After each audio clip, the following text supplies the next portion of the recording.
Hi, everybody. Welcome to MRCC's Ask Me Anything on Missouri Medicaid and navigating senior care. We really wanted to do this one because we know it's a special population that folks have some really good questions about.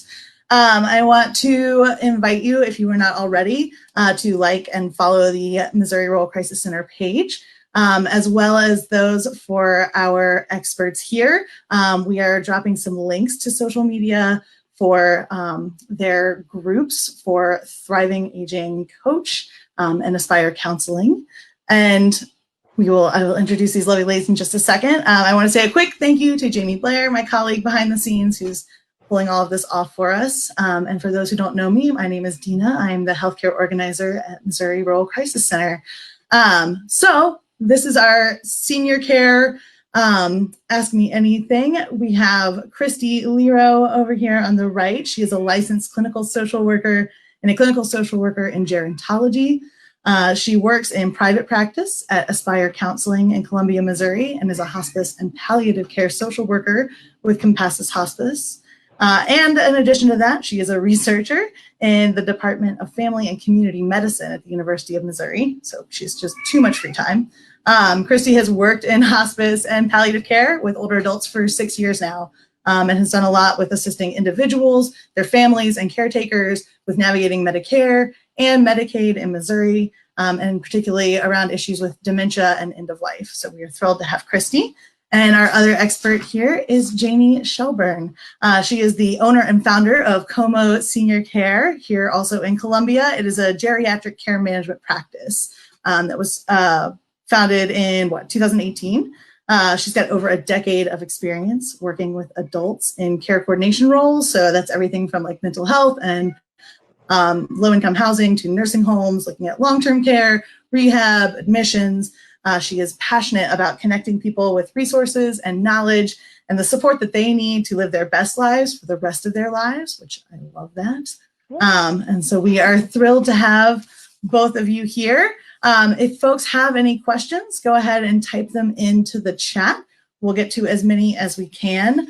But I wanted to start us off real quick and just ask, when people think about seniors and healthcare, they think about Medicare, understandably.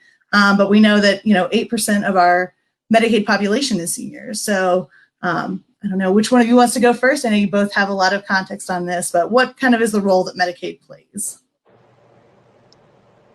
Janie, I'll let you go first. Okay. Well, one thing that I always tell people to break down, Medicare is the benefit that you earn from working and then you reach retirement age. So you're no longer working. Medicaid is what you have as an aid, is something that you can't work. So they have to supplement your income or your health insurance. And in my experience, the major breakdown with Medicaid is if you're in the community, you're in your home, you're living with someone, as long as you're in the community, it looks a lot like health insurance. And if you are in a nursing home, it acts more as rental insurance. And that's a lot of times when I'm working with aging adults, I'm either helping them get resources to their home and community-based resources to help them age in place, as we say, or I'm helping get what is called vendor Medicaid application in so they can have that rental the rental assistance in order to live in a nursing home. That's a beautiful explanation. I do. We've talked briefly about this earlier, Janie. I love the analogy of rental assistance. That's perfect. So in my experience working with older adults, with chronic illness and end of life, I see both community Medicaid being used and long-term care vendor Medicaid being used. So those are, I think Janie did a great job of explaining the difference there. And I definitely see both. And I have helped folks with applications and processes for each.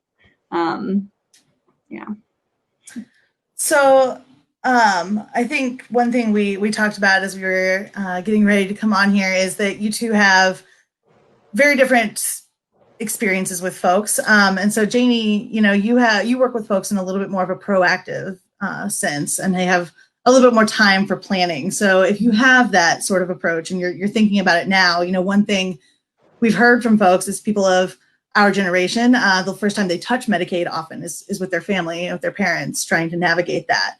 So what are some of your like tips and tricks on navigating Medicaid when you've got that longer planning period for it? Yeah, a big thing to think of, and I always like to tell everyone, is we always have this term, obligation. I feel obligated, or I owe my parents, I have to take care of them, but I don't have the money to, or I have the money and I don't know how to, if I should use it. So one thing I always like to make sure that I tell people is that there are resources available. If you have an aging loved one or aging parent who can't afford to take care of themselves, and you're looking for ways to help support them, I would look at, Medicaid and government assistance first, and how you would plan for that. If you have someone that is kind of aging and declining, is if you're doing the Medicaid application, which you can get on the MoHealthNet website, I always recommend, if you check yes, then you need to have follow-up documentation. So if you're saying yes, they own a car, you're going to want to have the title of that car. You can print out a Kelley Blue Book that says what the car is worth. If they own a house, you're going to want to have the deed. Just anything that you say that they do have. In a lot of times when we're talking about Medicaid, it's just come down to assets and income. So you're going to want to have proof of where their income is coming from. If they're sending you an annual letter or a monthly statement, you'll want to have that. And then if they do have any assets, like a small car or anything like that, you do want to show that they have something that's of worth, and you want to send that in with the application. That is definitely in a proactive planning scenario, which I do. If you ever think that maybe that might come up for you and your family, it's a good time to start gathering those documents and just having, I am a huge cheerleader for having those conversations. Hey, mom, where do you keep the deed to the house? Hey, where do you keep do you have a financial power of attorney? Where do you keep that? Who have you nominated? Having those conversations now are a lot easier than having those conversations with a social worker in a hospital because there's some major health event that has happened. Even if it's bad news, I don't have any money, I don't have a power of attorney, I haven't done any of that, you could at least get the opportunity to start planning for that. While it's not as an intense of a conversation, it's just it's awkward. Let's just be honest. It's always awkward to talk about that stuff. In our culture, we're told not to talk about that stuff. And there's little awkwardness that comes with it. But the peace of mind that comes from having these conversations now is worth all the awkwardness, the peace of mind that you get. And when you really can focus on your parents when they are aging, declining, and you know exactly how to help them and exactly what you need to do, that's well worth those awkward conversations. Absolutely. And that's something, have the conversation now is something I've heard Christie say over and over again. But so Christie, you were coming at this from more of the hospice and the palliative care perspective, and you don't really have the luxury of time on your side and planning ahead. So, what would you say your kind of tips and general advice are on navigating, Medicare, Medicaid in those situations? Yeah, so I'm on the other side of things. So if people haven't had the opportunity to work with somebody like Janie, or haven't had the opportunity to be proactive, I am that social worker in the hospital or in the nursing home or in your home that's saying, okay, I'm going to have that awkward conversation with you now. Do you have a power of attorney, and do you have, the deed to the house and those things? But, Dina, like you said, I don't often have the luxury of time or knowledge and planning ahead. And so in a crisis situation, I would say, or in an urgent situation, I would say, if you are having medical expenses that you feel like you're just drowning and you can't pay medical expenses and you're applying for Medicaid, I would say get that application in as soon as possible. If you check yes on something, it's okay if you don't actually have that document. So what'll happen, if you don't have that document when you send your application in, so what'll happen is, the Medicaid can often, if you're accepted and you're eligible, they will often back pay up to 3 months of medical expenses based on the date that it's submitted. So, like Janie was saying, make sure you have those documents, supporting documents to attached to the application. My concern really in the moment is to get that application in as soon as possible so that you can get the financial relief that you need. And so what'll happen is you send in that application, you say, yeah, we have some assets, 2 cars, something like that. And what'll happen is the state office will want you to provide documentation and proof for that. And so it buys you a little bit of time to be able to find those documents, but still be able to benefit from sending that application in and that 3 months of backdate earlier rather than, 2 or 3 weeks later when you finally get those documents in. So that would be kind of my biggest piece of advice there. And on top of that too, you want to make sure that you do check that box because it's not an automatic thing. It asks, would you need payment for the last 3 months? You want to make sure that you at the very end of the application, right before you sign it, says, hey, do you need help with that? Yeah, you do. Yeah, you do. Good flag. And that's so if folks are just tuning in, we're talking about Medicaid and senior care. It's a little bit different than some of the Medicaid that we think about and talk about in bigger general terms. You just mentioned like the box that you need to check is at the very end of the paperwork. I know paperwork is one of the really big obstacles that folks name when they're navigating Medicaid. What are some of the common challenges or the major challenges that you hear from folks with trying to navigate Medicaid in these scenarios?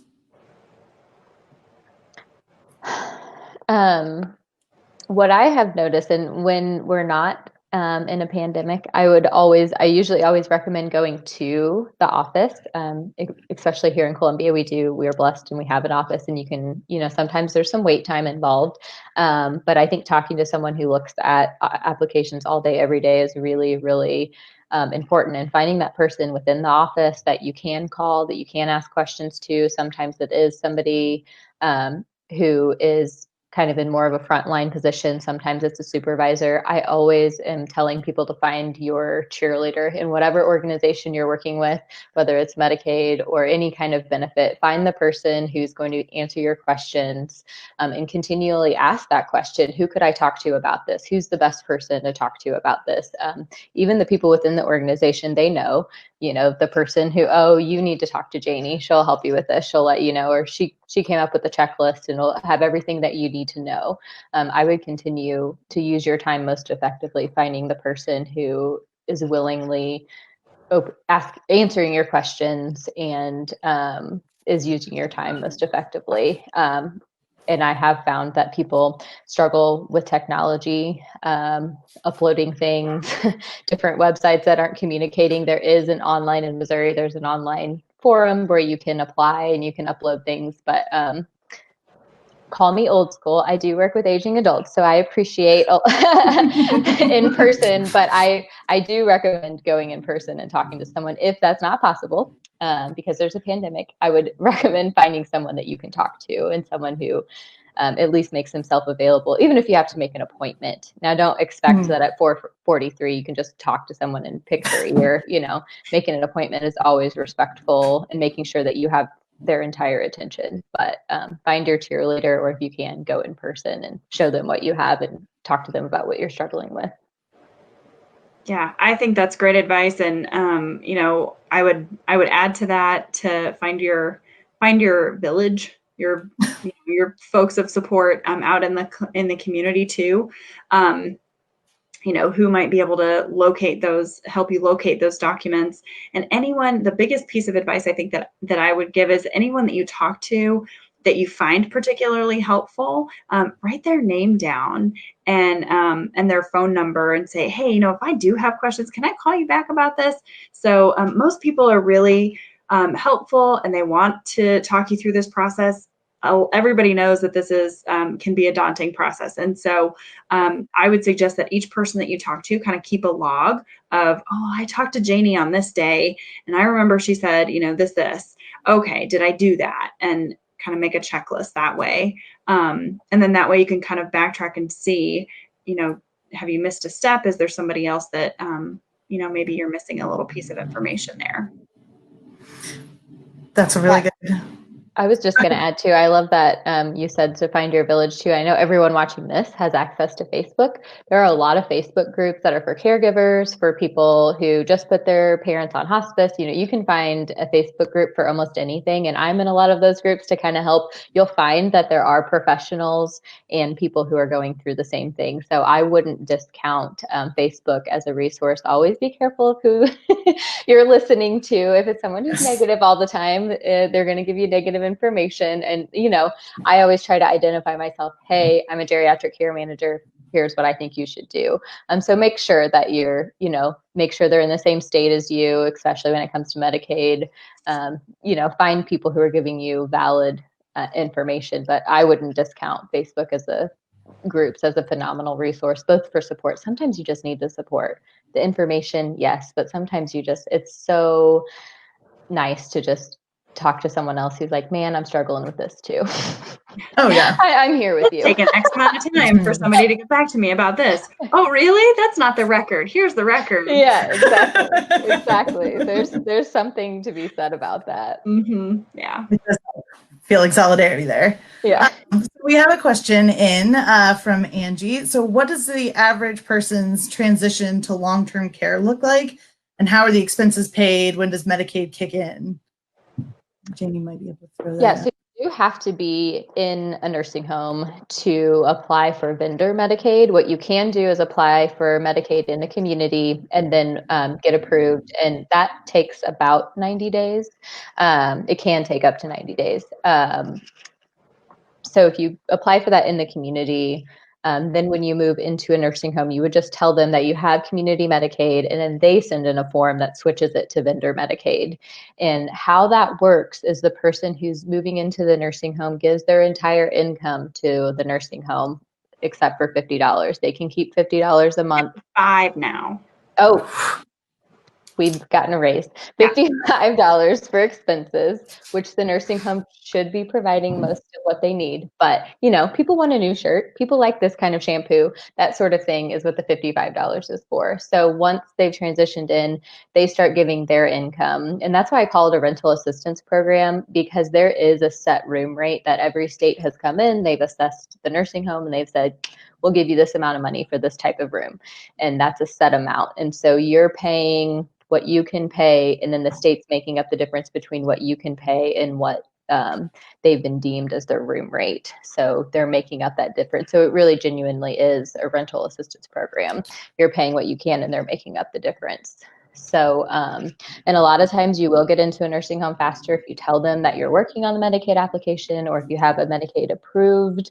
You're already Medicaid approved. That's pretty enticing as a former admissions person in a nursing home, making their job a little easier. But there are social workers and social service professionals in nursing homes that are trained to help you transition to Medicaid. So if you do have some money that you're needing to spend down, or they're not quite ready for Medicaid, but they do need a nursing home, that's also another really enticing thing to tell them. I can pay for the first 2 months, but we need help getting signed up for Medicaid after that. That's something that they can help you with, and you'll have a cheerleader within that building to help you with. Now, if you checked that 3-month box on the application, could it help back pay for those initial months that the family paid? Yes. Well, if the family has already paid, Janie, your admissions, you would do better with this. Yeah. So I would say not what they've already paid, because they didn't qualify. So what I would do when I coach people in a nursing home is we'd be doing Janie's proactive planning. We'd get the Medicaid application ready. We'd get all the documents, but we wouldn't send it in until you cut that last check that got you below the threshold, which is less than $2,000. Once you get $1,999, we send in that application, and that's our day one. So then if it takes 3 months for that application to get approved, then you're getting that, the nursing home is getting their payment, and you're again from the date of the application, which is the date of the last check. Janie's done it before. I have. So same. I mean, so I've been that person that's helped folks, either in their home or typically if they're in the nursing home, then the social worker or administrators at the nursing home will want to take the lead on that application process, just because they have more information and they have easier contact with the state offices. Now, if somebody's in the community and applying for that first time, I would suggest getting in touch with, if you have a physician, your primary care physician, if they have a social worker, which most offices do. So I would get in touch with that social worker and see if they could give you some guidance on that.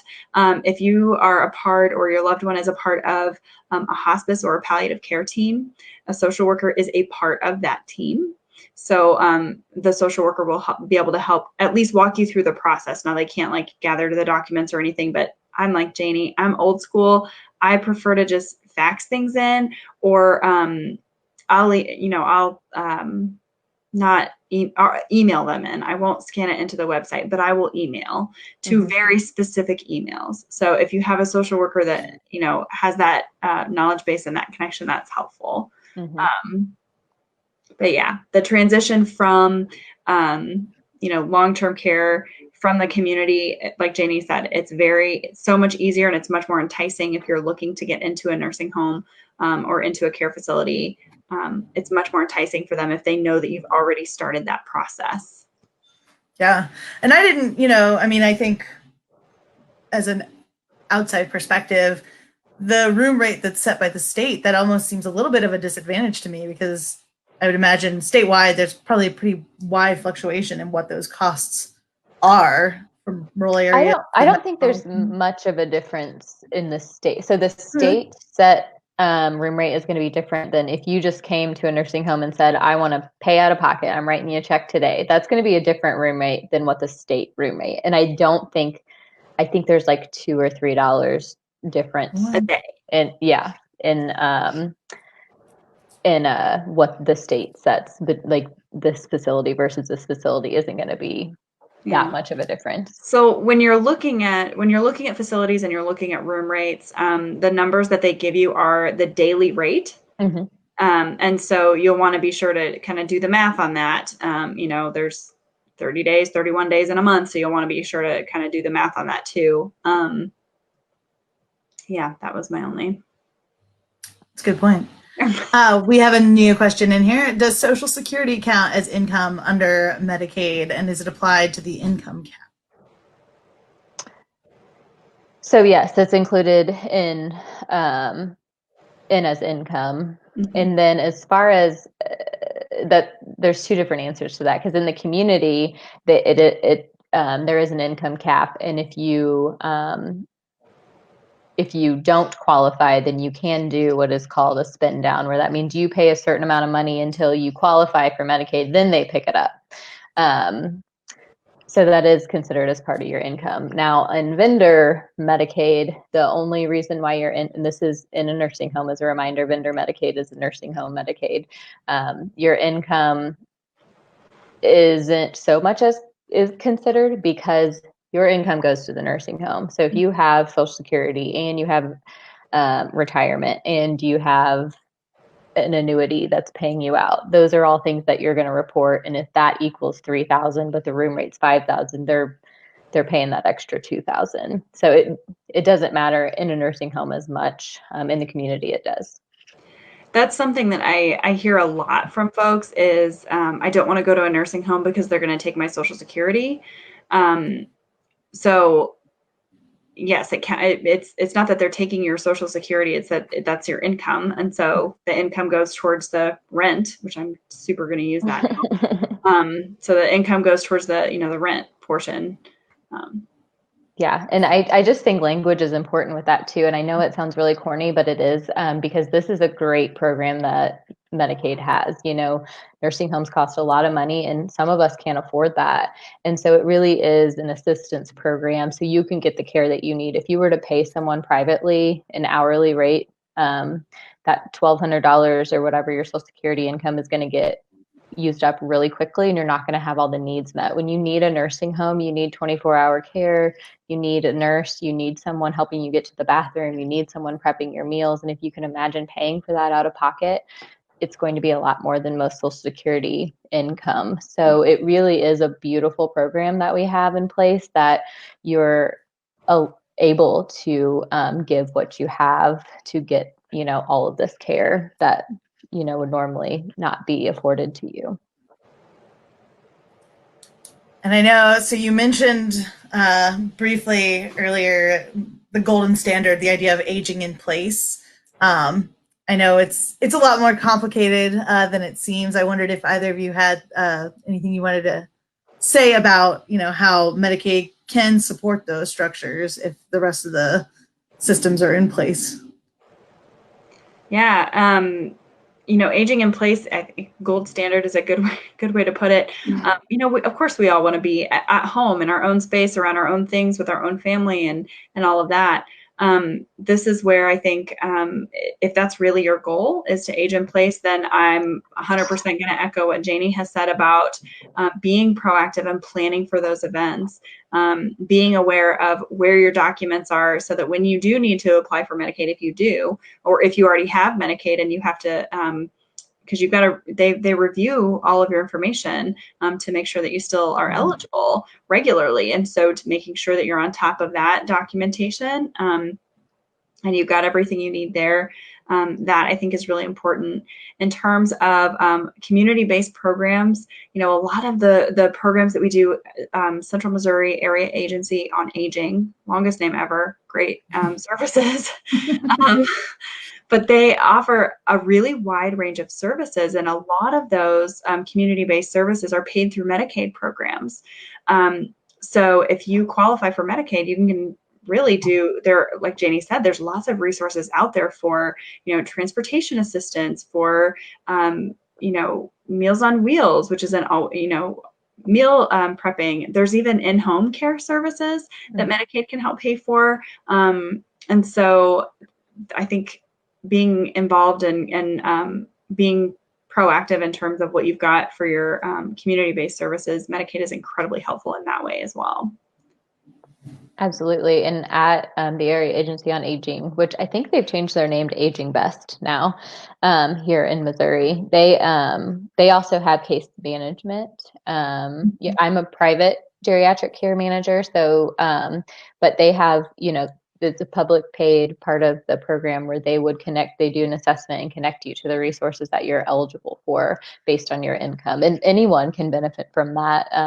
Even before, you don't have to actively be on Medicaid to benefit from the Aging Best services and the care coordination.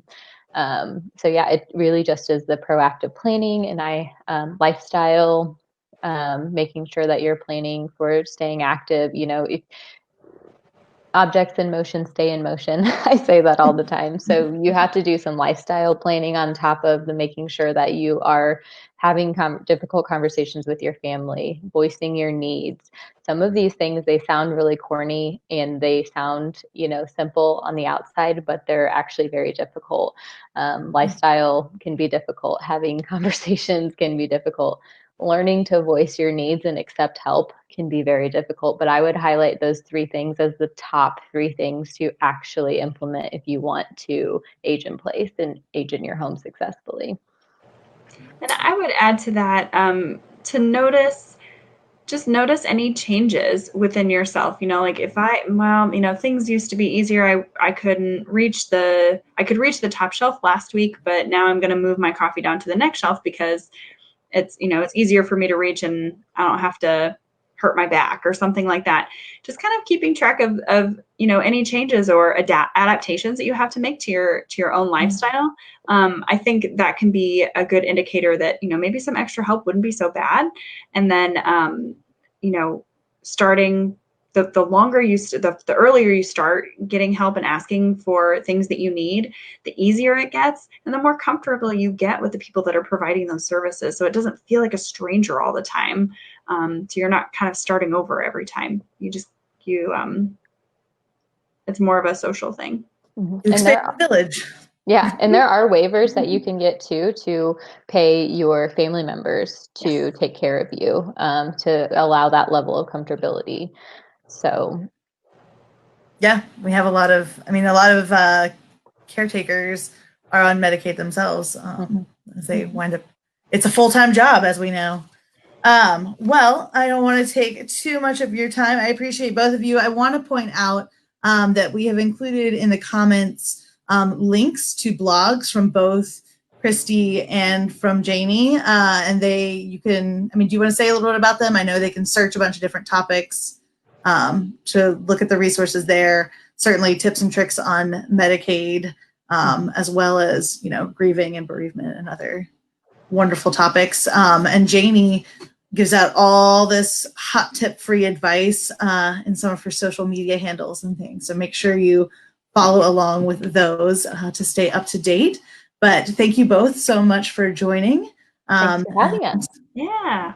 We will see folks in early July. We're going to do one more Ask Me Anything on Medicaid, specializing on people with disabilities and how that community is supported by Medicaid. But thanks so much for joining us, everybody.